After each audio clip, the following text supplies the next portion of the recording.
আজ এই আদালত বসেছে সাবেক স্বৈরশাসক শেখ হাসিনার শাসনামলে সংগঠিত সবচেয়ে ভয়াবহ অপরাধগুলোর বিচার করতে।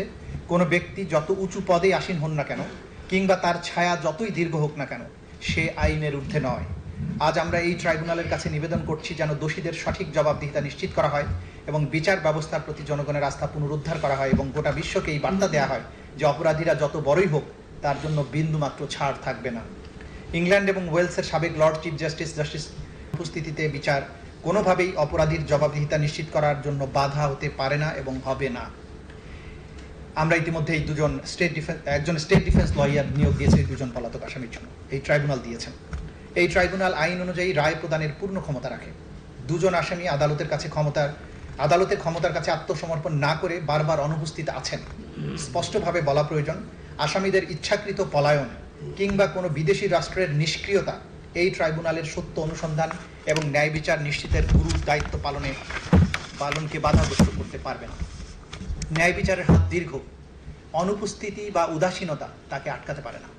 আমরা দৃঢ়ভাবে প্রতিশ্রুতিবদ্ধ যে আসামিদের অধিকার সম্পূর্ণভাবে রক্ষা করা হবে এবং এই প্রক্রিয়ার প্রতিটি ধাপ জনসাধারণের জন্য উন্মুক্ত থাকবে।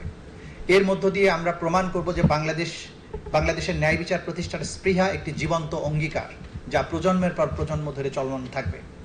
এই ট্রাইব্যুনাল হোক আমাদের সম্মিলিত প্রতিজ্ঞার স্মারক। এই মামলায় তিনজন আসামি শেখ হাসিনা, আসাদুজ্জামান খান কামাল এবং চৌধুরী আব্দুল্লাহ মামুন।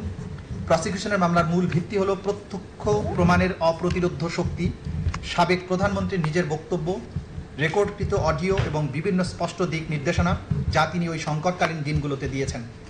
এগুলো কোনো পরোক্ষ প্রমাণ নয়, বরং অকাট্য এবং প্রত্যক্ষ প্রমাণ, যা সরকারের সর্বোচ্চ পর্যায়ে উদ্দেশ্য ও পরিকল্পনার এক বিরল এবং গোপন জানালা উন্মোচন করে। প্রসিকিউশন মনে করে এইসব নথি এবং অডিও প্রমাণ, সাবেক প্রধানমন্ত্রীর কার্যালয় থেকে প্রদত্ত বক্তব্য, নির্দেশনা এবং যোগাযোগ মামলাটিকে শক্ত ভিত্তি দেবে এবং আসামিদের কমন রেসপন্সিবিলিটি অকাট্যভাবে প্রমাণ করবে।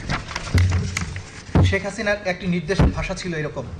শেখ হাসিনা বলছেন, দরকার নাই, ওটা দরকার নাই, আমি সেনা প্রধানের সাথে কথা বলেছি, ওরা রেডি থাকবে, ঠিক আছে।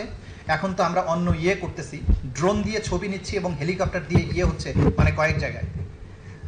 অপর প্রান্ত থেকে তাপস বলছেন, তাহলে ওই কিছু ছবি দেখে পাকড়াও করা যায় না রাতের মধ্যে? শেখ হাসিনা, সবগুলোকে অ্যারেস্ট করেছি বলেছি রাত্রে। তাপস, হ্যাঁ পাকড়াও করলে ওদেরকে। শেখ হাসিনা, না, ওটা বলা হয়ে গেছে, ওটা নিয়ে র্যাব, ডিজিএফআই, এনএসআই সবাইকে বলা হয়েছে, যে যেখান থেকে যে কয়টা পারবা ধইরা ফেলো। তাপস, জি। শেখ হাসিনা, ওটা বলা আছে, আর যেখানে গ্যাদারিং দেখবে সেখানে এখন উপর থেকে করাচ্ছি, অলরেডি শুরু হয়েছে কয়েক জায়গায়। তাপস, জি। শেখ হাসিনা, হয়ে গেছে। তাপস, জি জি, মোহাম্মদপুর থানার দিকে মনে হয় ওরা যাচ্ছে, একটা আমাকে স্বরাষ্ট্রমন্ত্রী বলল। শেখ হাসিনা, মোহাম্মদপুর থানার দিকে? তাপস, হ্যাঁ। শেখ হাসিনা, ওখানে পাঠিয়ে দিক র্যাবরে। তাপস, জি, তাহলে আপনার নির্দেশনা লাগবে।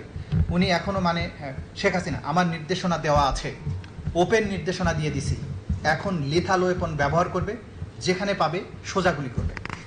তদন্ত প্রতিবেদন এবং মৌখিক লিখিত প্রমাণ পর্যালোচনায় প্রাথমিকভাবে প্রমাণিত হয়েছে যে 2024 সালের 1 জুলাই থেকে 5 আগস্ট সময়ের মধ্যে প্রধানমন্ত্রী সরকারি বাসভবন থেকে শুরু করে সারা দেশব্যাপী আসামি শেখ হাসিনা, আসাদুজ্জামান খান কামাল, চৌধুরী আব্দুল্লাহ মামুন এবং আন্তর্জাতিক অপরাধ ট্রাইব্যুনাল আইন 1973-এর 3(2)(a) GH ধারা এবং 4(1), 4(2), 4(3) ধারার অধীনে মানবতা বিরোধী অপরাধ সংগঠন করেছে, যা এই আইনের 20(2) এবং 20(ক) ধারায় দণ্ডনীয়।